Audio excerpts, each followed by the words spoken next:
welcome back to my channel. My name is Jade Shinyu and I help people reclaim back their power physically, mentally and spiritually. Now today I'm going to be revealing the secret hidden messages within Avatar 2.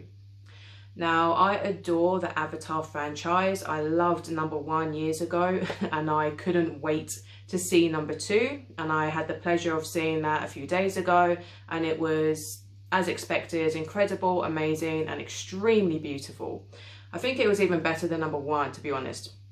It was very, very good, or as good, which is rare with sequels. However, this isn't going to really be a movie review. This is going to be revealing and exposing certain things, hidden secrets that were shown in that film. So this is me decoding it as I normally do and sharing with you lot what they actually hid within the movie.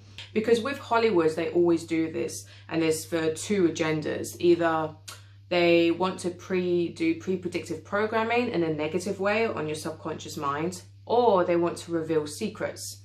In this film, the main theme, which is similar to number 1, is the whole war between massively AI, machines, and nature, native people.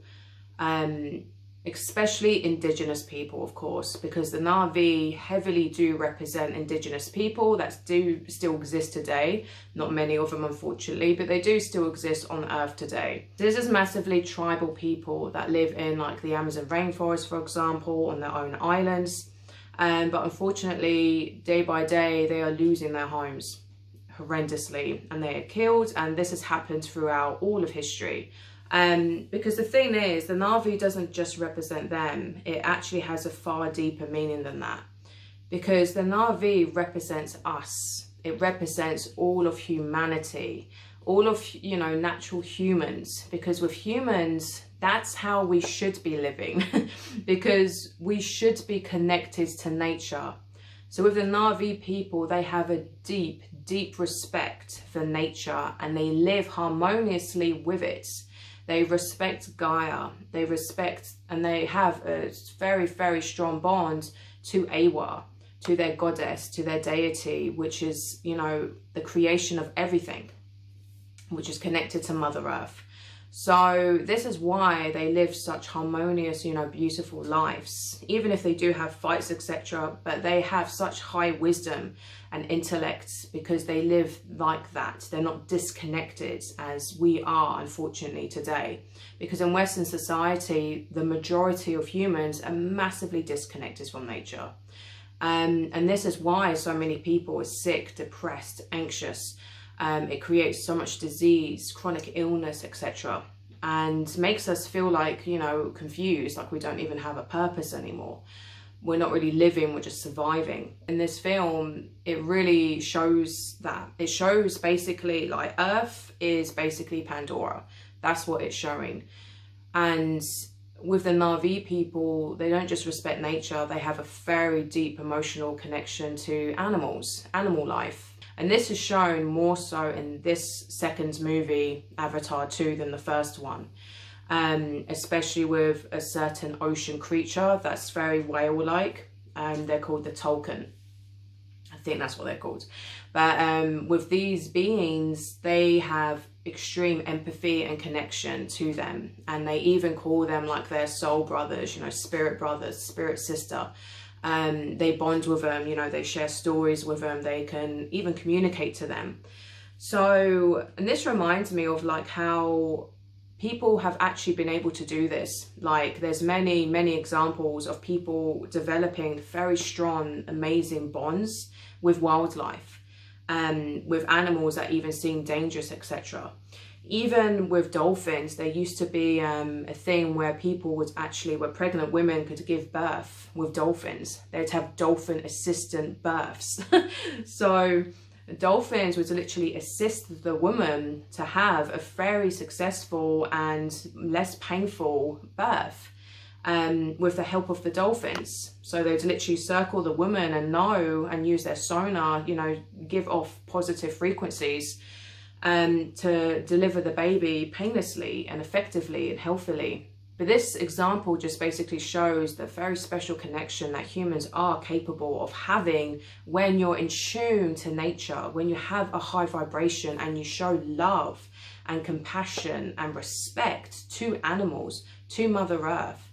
But unfortunately, you know, what the military and, you know, what the humans represent in Avatar, that represents, you know, the opposite of that. It represents death, chaos, ego, because all they're doing is they're just, you know, raping Mother Earth. They're just stripping it for what they can, purely just for money and greed, and that's it. So it's also another thing that happens in the film that goes even further than that. That the humans, because they've now destroyed Earth in this movie, they've, you know, they know their time is coming to an end on Earth. They're now wanting to actually move onto Pandora and completely get rid of the Na'vi and then take over it. Kind of like an alien invasion, right? So there's a lot of symbolism within this film. And I'll try to share it as much as possible without giving too many spoilers. But basically, the humans represent something much darker in this film.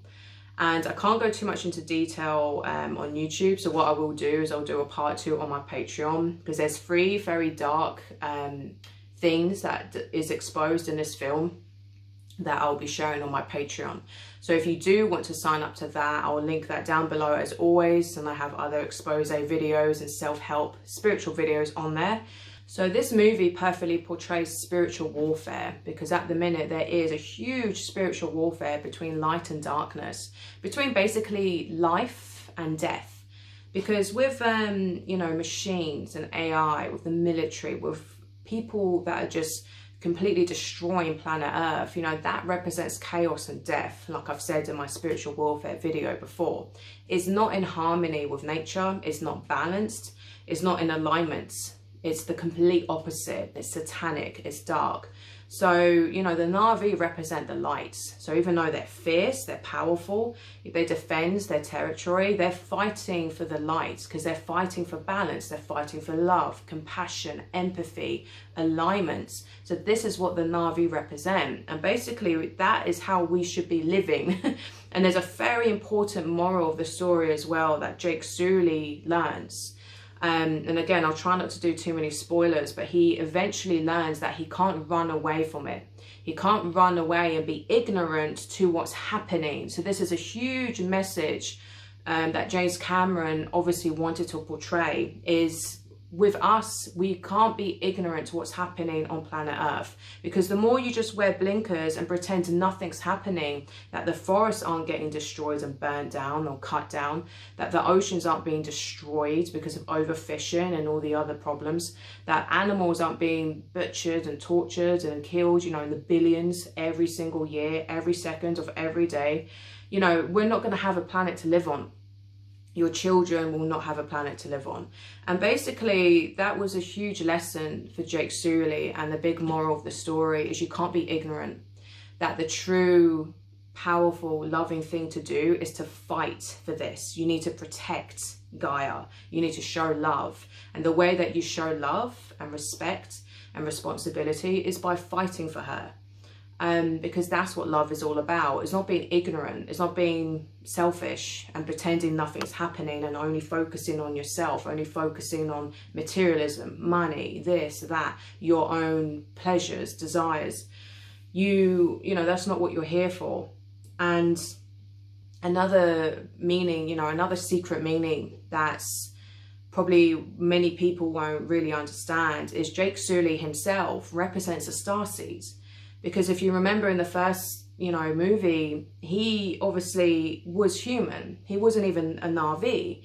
So really, that represents the Starseeds, how an alien soul inhabits a human vessel, a human body, to help protect Earth.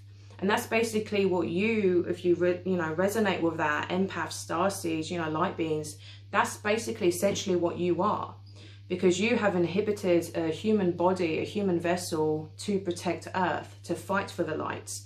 You're not here to be, you know, tempted and give in to, you know, the temptation of being ignorant, of ignoring it. Because when you're highly conscious and awake, and your third eye is open and your heart is open, you can't ignore the pain that Mother Earth is going through. And another interesting thing that happens in this movie, and not this, you know, the first one, is, you know, the main villain, I can't remember his name, the military guy who's in charge, you know, a very demonic, horrible man. He actually comes back, but as a Na'vi person. So his own consciousness, his soul, his spirit is now in the body, in the vessel of, you know, a Na'vi person. So he's kind of like a dark starseed, an archon, a demon. And it's funny because in the first movie, they do say that. They call them demons because they know that they're not Na'vi people. They know that they are under the influence of something else, of something dark. And that's what they accused Jake Sully of being in the first one. You know, oh, he's a demon in this body. And it really is like that on this earth, how our bodies can be, you know, influenced by demonic energy, etc. And another important thing to point out is how Jake Sully and Natari, you know, his wife, she and him, again, represent the divine masculine and the divine feminine. Because as a team, they can fight off this war more effectively. It gives them more strength being a team, being together, because as soon as they became one, their strength doubled, you know, their wisdom doubled. And this again represents the importance of love, empathy and compassion between, you know, your fellow genders. How there's a war within itself just trying to separate men and women. And this is what they do, you know, there's this huge agenda to turn men against women and women against men, etc. And, you know, with these two, they are the opposite of that. Because even though they can clash and they can fight, they essentially will always show each other love and respect and have each other's back. They're fighting for the same cause. And that's what's most important. They have the same values. They have the same truths. And within both films, you know, Avatar 1 and Avatar 2, there's a huge importance about trees. You know, the spirit trees, the soul trees, how they can connect their antennas, which is basically represents their third eyes, to the trees, to basically act as a conduit to source, to gods, to spirits, etc. So, and this is another secret that massively they showed in number 1. And I don't know if you've come across this before, but a huge secret that many people within the conscious community believe is that many trees that used to be absolutely ginormous were actually cut down. So when you see in number 1, Home Tree, we used to have trees that big. And this is why they made such a big, you know, deal of that film scene, you know, where they actually cut that down. So it wasn't James Cameron just being an arsehole wanting to make you cry. He was actually telling you this is what happened to Mother Earth. And even Jake Sully done that. You know, he says, oh, this is what the humans do. They cut, you know, they killed our Earth, they killed our Gaia, etc. Because they did. Because this is why humans are so cut off, because we actually used to have trees like that. And this also represents the tree of life. So many people believe we used to have one main tree on Earth that was like this, that was like a spirit tree. And it was called the tree of life. And this is why since then humans have been cut off. Massively, you know, we're not wise and connected to source like we would have been, you know, in ancient times. We still have some connection, but nowhere near like we used to. And this is why the earth is like in such chaos, because so much damage has been done, so much disconnection has been created. So this is why he done that in number 1. He showed you this is what happens to your home, and that's why it's called Home Tree, because that happens on Earth. They cut down all our home trees, they cut down the tree of life. So a very similar thing happens in number 2, and I can't go too much into detail because 1, it will be probably a spoiler, but I'll share it on my Patreon because it actually represents something quite sinister and quite dark. Which I've got in trouble before talking about on this channel, so I can't mention it anymore. However, I will be putting that on Patreon. And there's 2 very significant things that happen in that film that really expose really dark truths that are happening presently on Earth. So not in the past, presently. that have been going on for a long time though. So I will leave it there, my loves. If you want to watch part 2, I will link the Goddess Coven Patreon link in the description box below. If you want to follow me on Instagram, I only have one account. Unfortunately, there was a fake one going around again. So please know that I have one account only at jade.shinyu, and that's my only account.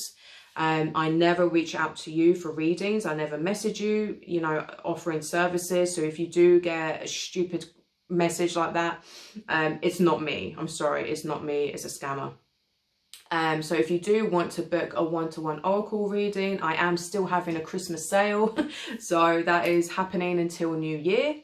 And again, I will link that down below as always. So that's basically an oracle card reading where I give you one-to-one guidance personally with any problems, issues that you have.